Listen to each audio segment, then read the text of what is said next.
When a Vietnam nurse stood up from the audience and spoke, Johnny Carson dropped his microphone. The band stopped playing. The cameras froze. And for the first time in 30 years of late-night television, the most unshakable man in show business couldn't speak. This is the story of the night that changed everything. It was a Tuesday in October 1979. The Tonight Show taping was running like clockwork, monologue, guest banter, commercial breaks perfectly timed. Johnny Carson sat behind his wooden desk, that familiar half-smile on his face, delivering jokes with the precision of a surgeon. The studio audience laughed on cue. Doc Severinsen's band provided the perfect soundtrack. Everything was exactly as it should be. But tucked in the third row, seat 14, sat a woman who would shatter that rhythm completely. Her name was Margaret Sullivan. 53 years old. Gray hair pulled back in a simple bun. She wore a navy dress. Nothing fancy, nothing that would draw attention. She'd won her ticket through a radio contest, told her daughter it was just something to do on a Tuesday night. She hadn't been to a television taping before. Hadn't planned to speak. Hadn't even planned to stay for the whole show. Carson stopped mid-monologue.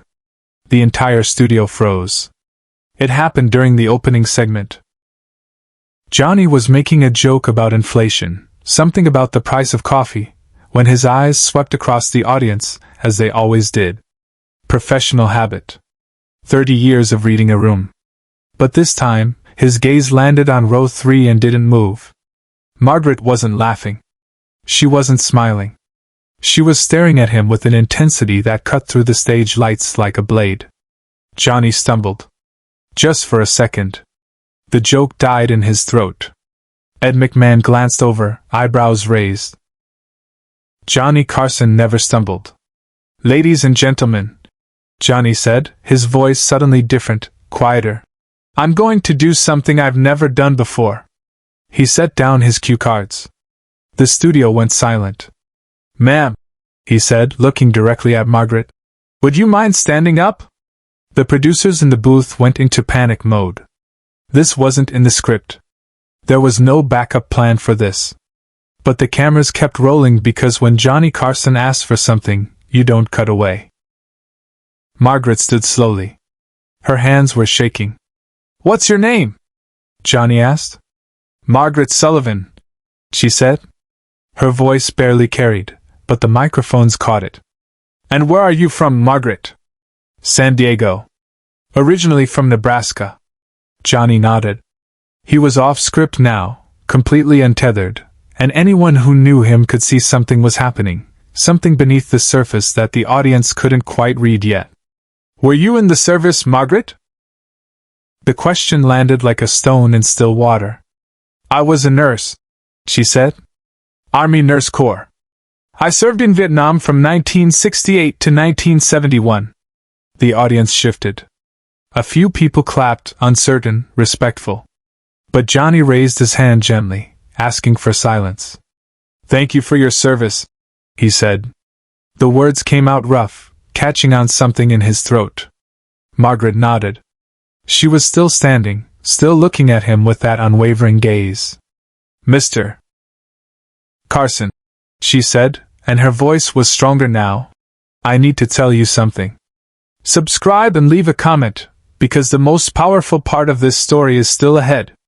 Johnny stepped out from behind his desk. Ed McMahon's eyes went wide. Doc Severinsen lowered his trumpet.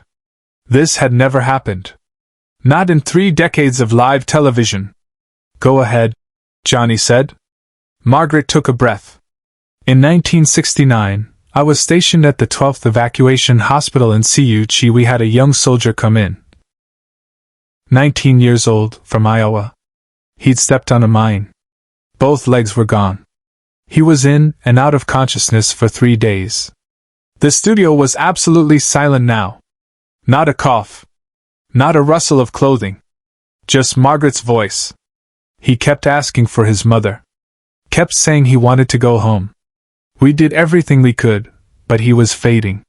And on the 3rd night, around 2 a.m., he opened his eyes and looked at me and said, 'Can you turn on Johnny Carson?' My mom and I used to watch him every night. Johnny's hand went to his mouth. We didn't have a TV in the ward. Margaret continued. But I told him I would. I told him Johnny Carson was on right now, and I sat next to his bed and I described your monologue. I made up jokes. I did Ed McMahon's laugh. I pretended to be you for 20 minutes. Her voice cracked. And he smiled. For the first time in 3 days he smiled. And then he closed his eyes and he said, "Tell Johnny thanks." And he was gone. The silence in the studio was deafening. Backstage, he made a choice no producer would have ever allowed. Johnny Carson walked down the 3 steps from the stage into the audience. Security moved to stop him, but he waved them off. He walked directly to Margaret Sullivan, and without a word, he took both her hands in his. What was his name? Johnny asked, his voice barely above a whisper. Thomas Edward Pritchard, Margaret said. We called him Tommy. Johnny nodded. His eyes were red. The cameras were still rolling, capturing something that had never been captured on late-night television before. Raw, unscripted grief. Tommy Pritchard, Johnny repeated. He looked up at the audience. Tommy Pritchard from Iowa. 19 years old. He wanted to watch this show with his mother. He turned back to Margaret. And you sat with him. You gave him that. I tried, Margaret said, tears streaming down her face now. I tried to give him home. Johnny pulled her into an embrace. The audience sat in stunned silence. Ed McMahon had his hand over his eyes. Doc Severinsen had turned away from the camera. When Johnny finally stepped back, he kept holding Margaret's hand. We're not going to commercial, he said, looking directly into the camera. We're not going to do jokes tonight. We're going to do something different. He guided Margaret back to her seat, but he didn't return to his desk.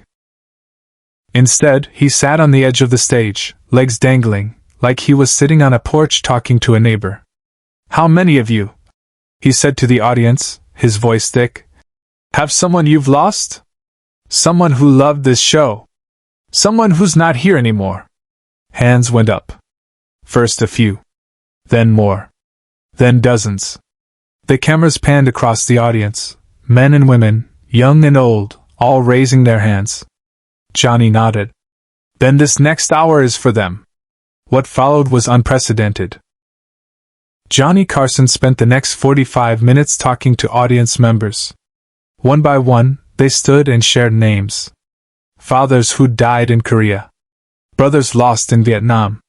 Mothers who'd passed away with the TV on. Children taken too soon. Johnny listened to every single one. He didn't rush. Didn't check the clock. Didn't look to the producers desperately signaling from the booth. At one point, a man in the back row stood up and said, "My son died in a car accident 3 years ago. He was 17. He used to do impressions of you to make his little sister laugh." Johnny's face crumbled. What was his name? Daniel. Daniel Marks. Daniel Marks? Johnny repeated. 17 years old. Made his sister laugh. He looked into the camera. If you're watching at home and you've lost someone, write their name down. Put it somewhere you'll see it. Say it out loud. Because when we stop saying their names, that's when they're really gone. But this was the moment no one in the studio, nor anyone at home, ever saw coming. Near the end of the hour, an older woman in the front row raised her hand tentatively. Johnny nodded to her.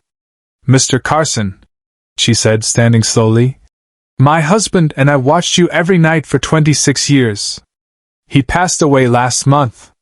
The night before he died, he made me promise something." "What was that?" Johnny asked gently. "He made me promise that I'd keep watching. That I'd laugh for both of us. That I wouldn't let the chair next to me stay empty." She reached into her purse and pulled out a photograph, a picture of a man in his 70s, smiling, sitting in an armchair with a TV tray in front of him. "This is Harold," she said. "He never missed a show." Johnny came down from the stage again. He took the photograph and looked at it for a long moment. "Harold," he said quietly, "you had good taste in women." The audience laughed, Soft, cathartic laughter that broke through the tears. Johnny looked at the woman. "What's your name?" "Doris. Doris Keller." "Doris, would you mind if I kept this picture? Just for tonight?" She nodded, tears in her eyes. Johnny walked back to his desk and placed the photograph next to his coffee mug, facing the camera. "This is Harold Keller," he said to the millions watching at home. "He watched this show for 26 years. And tonight, he's still here." The band began to play softly. Not the usual energetic theme, but something gentle, something that felt like a lullaby. Johnny sat at his desk, his hand resting on Harold's photograph. "We'll be right back," he said. But his voice suggested he wasn't sure if he could be. During the commercial break, Johnny didn't move. The audience didn't leave. Margaret Sullivan was still in her seat, crying quietly. Doris Keller was holding the hand of the woman next to her. When they came back from commercial, Johnny looked different. Older somehow. More human. "I've been doing this show for a long time," he said. "And I've interviewed presidents and movie stars and people who've done extraordinary things. But tonight was different. Tonight I met real heroes." He looked at Margaret. "And you, ma'am, you are one of them. What you did for Tommy Pritchard, sitting with him, giving him a piece of home in the darkest moment of his life, that's what this country is supposed to be about." The audience erupted in applause. Margaret stood, overwhelmed, and the entire studio rose with her. Johnny waited for the applause to fade, then spoke again. "Before we go tonight, I want to do one more thing." He reached under his desk and pulled out a piece of paper, a Tonight Show cue card, blank on one side. "Tommy Pritchard," he said, writing the name carefully. "I'm going to keep this on my desk. Every night. So I don't forget." He held up the card to the camera. "And I'm asking you at home. If you've lost someone who loved this show, write their name down. Keep it somewhere you can see it. Because they were here with us. And they still are." The show ended not with the usual fanfare, but with silence. Johnny sat at his desk, the cue card in front of him, Harold's photograph beside it. The credits rolled over a still image of him, head bowed, alone at his desk. No jokes. No banter. Just a man who'd spent 30 years making people laugh, finally allowing himself to cry. Share and subscribe. Make sure this story is never forgotten. The next morning, NBC received over 10,000 letters. People sent photographs. They sent names. They sent stories of loved ones who'd watched Johnny Carson and were now gone. The network didn't know what to do with them. Johnny did. He had them sent to his home. He read every single one. And for the next 12 years, until his final show in 1992, he kept Tommy Pritchard's cue card on his desk, just out of frame, where only he could see it. Margaret Sullivan never came back to the show. She didn't need to. But she and Johnny exchanged letters for years. In one letter she wrote, "You gave Tommy his last smile. But that night you gave me something too. You let me say his name out loud. You let him matter." Johnny kept that letter in his desk drawer until the day he died. Doris Keller's photograph of Harold stayed on the Tonight Show set until Johnny's retirement. On his final night, he held it up one last time. "Harold Keller," he said. 26 years.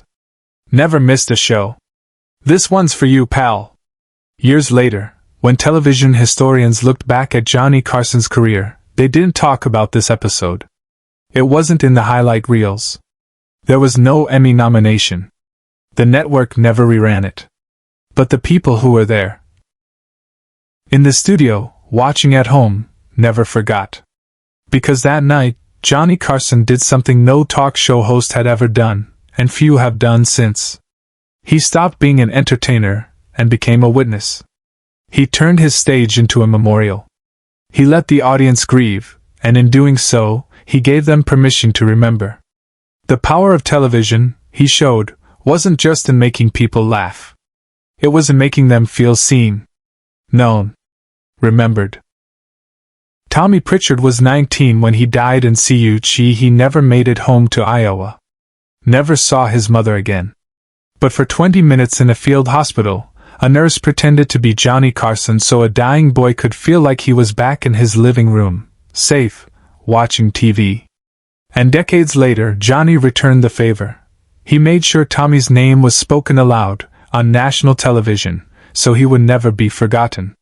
That's the legacy. Not the jokes. Not the ratings. But the moment a man stopped the show and said, "Your grief matters. Your loved ones matter. Their names matter." And on that Tuesday night in October 1979, Johnny Carson taught us that sometimes the most powerful thing you can do is simply listen, and remember.